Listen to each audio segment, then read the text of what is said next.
Hi, Tom from House 95 Guitars. We're here today with Tim from As December Falls. We're going to run through and take a look at some of the guitars that we built for him to take out on the road. Hey. And this is Tim. What's up? So we're going to just have a run through, Tim, and just have a quick look at your guitars. So let's start with the first one, the pink one, and we'll start with that one. And then if you give us an idea of your spec and why you chose what you chose. Absolutely. So I'm left-handed, which is probably an important thing to point out, I guess, because if you're not left-handed, you won't notice, but it's so difficult to kind of get like interesting lefty guitars, especially in like a spec that I kind of want them. Like, there's another brand that make this kind of shape, I guess, and you can only pretty much get like single coils and things like that. Yeah. Which doesn't really work for my music, I guess. No. So yeah, when I kind of found you guys and you were like doing this kind of thing, I've always loved that kind of single humbucker, one volume knob kind of thing. Tom DeLonge style. Yeah, that whole like Tom DeLonge style. I think it probably came from the love of like growing up with that kind of music, but now that I'm actually like playing most nights and stuff. Yeah. I'm so bad for like hitting like volume knobs and pots and stuff like that. Like, anything that's not just a volume and the pickup, it just gets in the way. Even when I was speccing this out, I actually considered, instead of having like a volume part, just having a button, like an on and off button, like a kill switch kind of thing. Yeah. But then last minute decided against it, just in case. I don't know. You tend to use it as like a little bit of a almost like a safety crutch a little bit, don't you? Sort of sit on it and stuff. Like, I know playing myself with that, I do it all the time. If it's not there, I feel weird. Yeah, for sure. So I think it's just good to have like kind of like backup option. I kind of feel like there's more that could go wrong with a button as well. Like if you get stuck or something, like. Well, that's it. And obviously, I guess with a button, you probably be pushing it in a bit more anger than you do on a volume part and stuff like that. So yeah, definitely. And then in terms of the rest of the guitar, so we've got this hardtail bridge. It's a string through body. Yeah. We got this like single JB humbucker in the bridge, which is great. And then we got some like locking tuners on there, which I started using a couple of years back, and I tried them on the guitar and I've just not been able to go back since. Like I'm just kind of, it feels weird now, not locking tuners. So those are the Goto ones, aren't they, on this one? So those are the Gotos on this one. Yeah. Which are they're really, I can't remember what they were. They were like 80 quid or something like that. Yes. But they're really solid. They do a really good job. Yeah, they do. And then the neck itself is kind of like... So it's a modern C shape. Yeah. 9.5 inch radius, that sort of stuff. But it's spec. These necks are very much specced up on like the Tom DeLonge custom shop style necks. Big like traditional headstock shape and design. Yeah, that was quite important to me to the oversized headstock. I never really like the slimmer ones. Yes, like the super slim telly style ones, or the... No, the super slim telly style ones. So is it like the... The strap ones, the ones that sort of cut a little bit smaller. Yeah, I like the oversized 70s style yeah. Ones, you know what I mean? I do.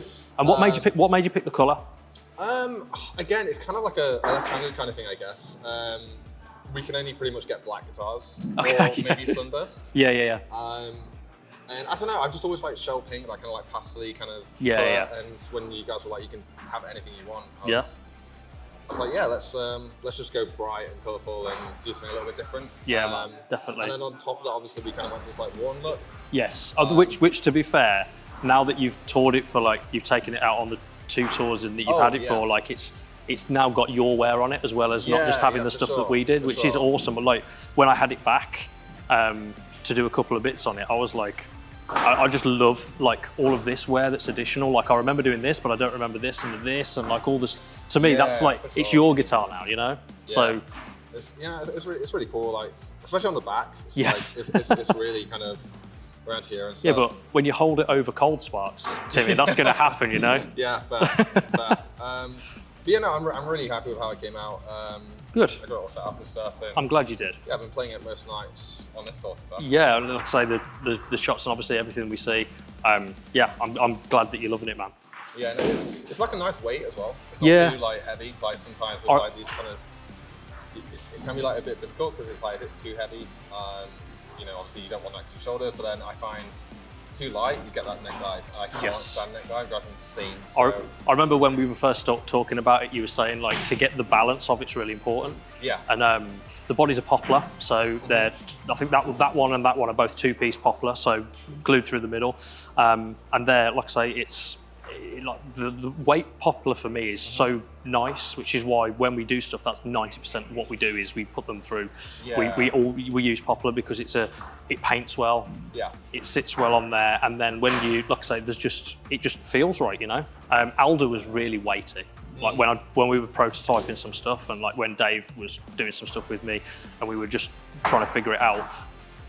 Alder sat really heavy, and it was like really like it just felt like if you go and do a 2-hour show like you guys do every day, it's like you're gonna feel that, you know. Oh yeah, for sure. This is like it's such a nice weight. Like when I get off stage, my shoulders are never hurting or anything, and I can like spin around and be an idiot on stage basically. I think the other thing as well with the body.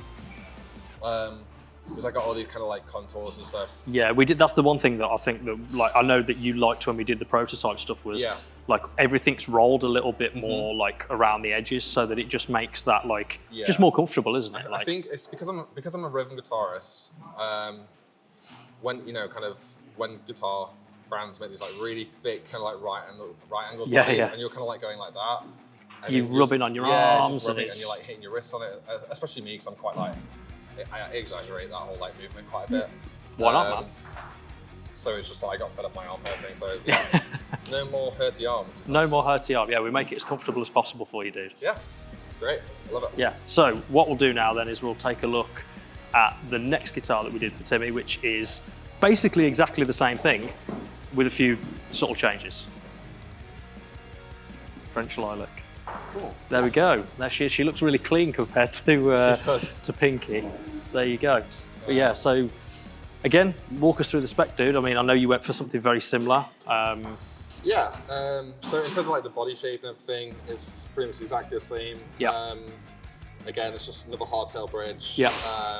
The pickup, I actually found out today it's not a JB. I thought it was a JB. That's on me, by the way. It turns out Tom played a bit of a trick on me and put a your own custom. It's our own. Yeah, it's our own House 95 JB. So it's like a clone of the JB. So we wind it a little hotter than a JB, which I guess is what you found when you were saying to me, like, you get that little peak, like those little peaks at frequency-wise at different points. And it's exactly that. So So I thought, well, when I spoke to Timmy's tech, and I was like, right, okay, well, I want to try this. What do you think? Timmy's tech. Dickie was straight away just like, put it in there. We'll see how long it takes him to notice the difference. And then I thought maybe today was the day to tell him. So, in fairness, I did notice a difference. I remember talking. I took it to rehearsals. Yes. After my guitar tech Dickie finished listening it up, and I played it, and I was like, I don't know why, but I feel like this one sounds slightly better. But it's the exact same guitar. Yeah.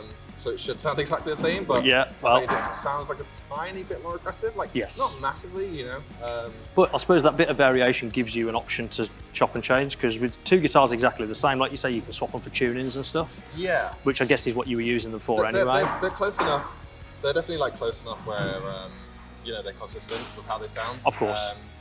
But yeah, this one's it's just got a slight bit more attack to it. Yeah. But yeah, definitely. it's quite a small thing. And then the neck is the same. It is, because I made two for you just in case. Yeah. And then the tuners are actually different on this one. So they're still locking tuners. Yes. They're the Hipshot ones, aren't they? Yes, they Hipshot. So Tom actually got in touch, and Tom's been like working with Hipshot. And he said they were new, right? And so it was just basically like so we were talking with Hipshot about a few different things, and it was like, right, okay, we need to put some. We want to try some stuff out. We want to see how it goes. And then when I was like, okay, I want some left-handed ones. I want to see what they're like. We chose these like satin finished ones, so that they sit really like, I think there's like a premium feel to the satin stuff. They feel really nice. Yeah. They definitely, like I said, I mean, in comparison to the other ones, like the tuning stability and stuff, there's not a lot of difference. About the same, but they definitely like feel nicer, and they definitely feel quite premium, which is lovely. I think one of my favorite things about this one, which is probably like a bit of a weird thing, I don't think you'll be able to see it on the camera, but on the back of the headstock here, it has like Jensen TF prototype. Number two. Number two. Yeah. And yeah, I thought that was like a cool little touch. Yeah. Just kind of made it feel like really personal. Well, it's yours, isn't it, man? That's the thing, is that's what we've done with Timmy, is we've always tried to make sure that the guitars that he spec'd out, it's literally for him. It won't, anybody else could spec up the same thing, but we've tried to make it specifically for exactly what Timmy wanted to take out on the road, which, you've seen the photos that we share online and some of the stuff that we have.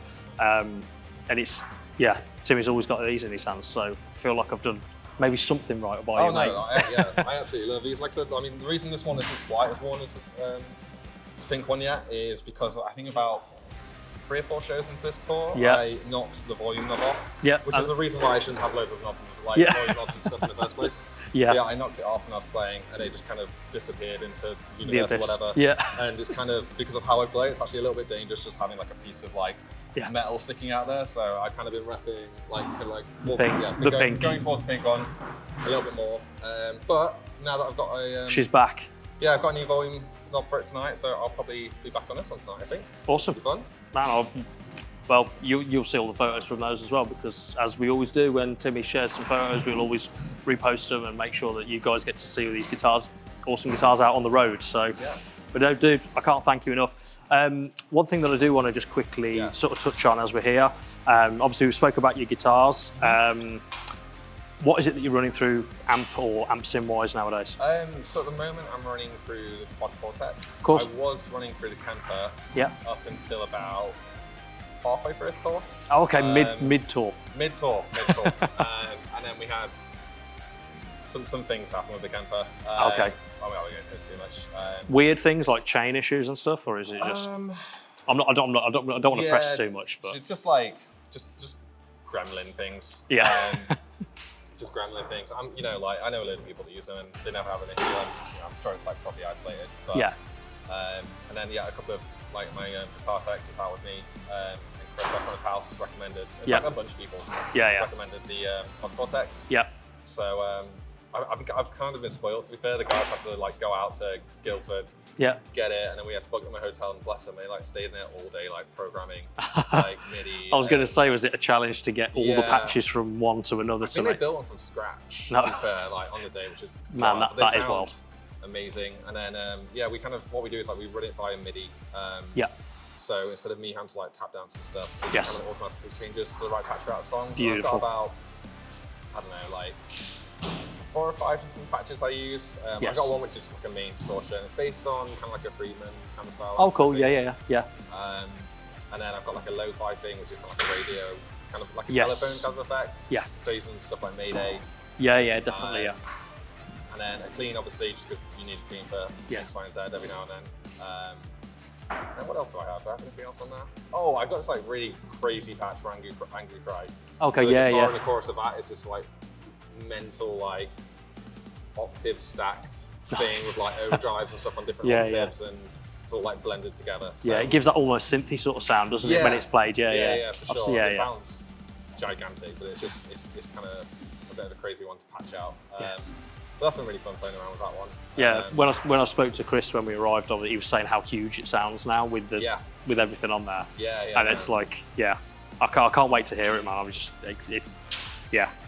it sounds really good. I'm super happy. Good. Got great guitar tone. Amazing guitars. And it's also just nice, I think, just to finalize, it's just nice to have guitars that I want rather than, like I said, kind of being left-handed. You're always kind of, what's the word, I guess you sort of just have to live with what's... You're always compromising, I guess. And it's nice just to be able to kind of be I want my guitar to be this. And it's well, here's a guitar. And it's great. I love them. I play them every night. I play them in the studio. To be fair, dude, that was the one thing that I thought was amazing when you first come to me, because you sort of knew everything that you wanted straight away.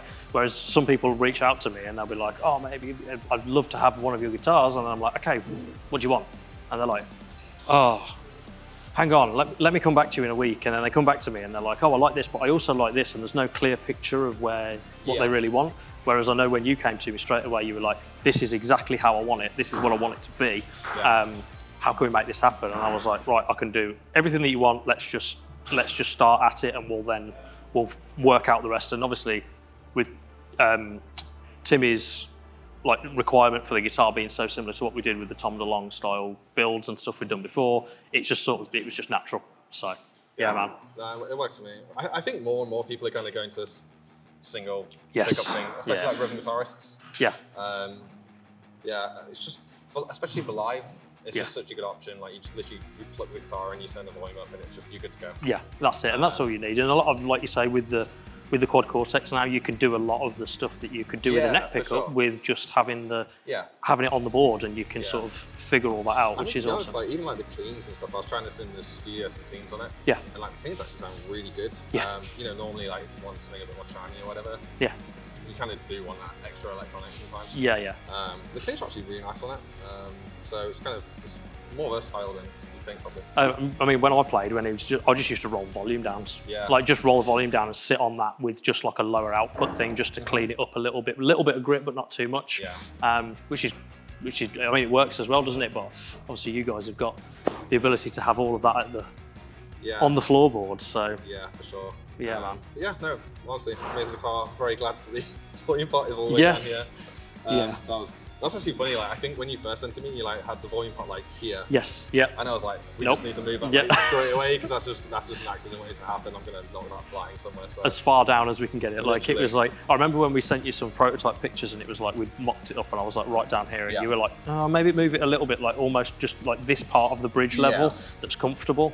Yeah, for sure. And that's where we settled. So, and then one thing to note on Timmy's guitars as well is you probably notice obviously the pick guard itself sits like here like this. However, it is all controlled from the back. So if you flip it over for me, dude, all of the control plate and everything and all the wiring happens at the back. That's purely because from a touring musician perspective, it helps Tim, I guess, from if there's anything wrong with the wiring and it's been restrung the day before or whatever, you don't have to then take all the strings off the guitar to be able to get the pick guard off and do it. You can literally unscrew the back, the wiring can be changed and altered, and then we're good, you know? No, it's definitely good having that access, just in case, because I break a lot of stuff. Yeah. Like, you can ask any, oh man, they're all gone now. They're all gone now, You can ask him, like, I break everything, right? All my equipment, I just break it, like, constantly, so being able to repair stuff easily is definitely good. Yeah, awesome. Well, dude, thank you so much for talking to me, man. It's been a pleasure, as always. And yeah, there we are. That's Tim from As December Falls and his touring House 95 guitars.